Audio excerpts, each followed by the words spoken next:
ह्या लाखो लोकांचा तुम्ही आशीर्वाद घ्या, तळतळाट देण्यावरती भाग नका पडू. नमस्कार मित्रांनो, गव्हर्नमेंटला मला या एकाच गोष्टीवरती बोलायचं आहे. आज आमच्या महादेवीचा जो काही विषय किंवा गदारोळ कोर्टाच्या निर्णयानंतर तिला वन विभागामध्ये नेण्यासाठी जो काही गदारोळ इथं चालू आहे, त्या गदारोळावरती मला एक गोष्ट बोलायची आहे की त्या सरकारला, म्हणजे आपण ज्या सरकारला निवडून दिलं गेलं त्या सरकारला, त्या वन विभागाला आणि त्या कुटुंबाला ही गोष्ट लक्षात यायला हवी. जो काही इथून विरोध चालू आहे तो कोणत्याही आर्थिक फायद्यासाठी किंवा आर्थिक गोष्टीसाठी नसून हा भावनिक विषय आहे. लोकांच्या भावना दुखावल्या गेलेल्या आहेत की तुम्ही काय करताय.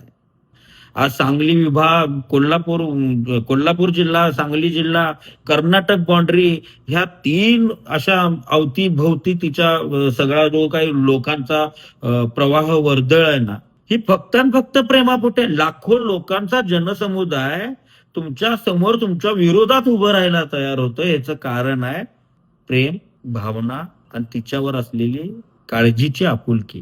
तर या लाखो लाखो लोकांचा विचार करा, त्यांच्या भावनेचा विचार करा, त्यांच्या भावनेची आदर करा आणि ती द्या परत त्यांना. खूप लोकांच्या भावना दुखावल्यात.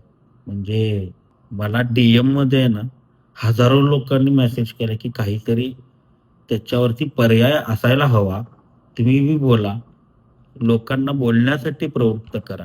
पण मी बोलण्यासाठी प्रवृत्त करण्यापेक्षा आहे ना, तुम्ही नेलायत ना, त्या नेण्यापाठीमागचं कारण जे पण असू द्या, पण या हजारो लाखो लोकांच्या भावनांचा विचार करून तिला परत द्या.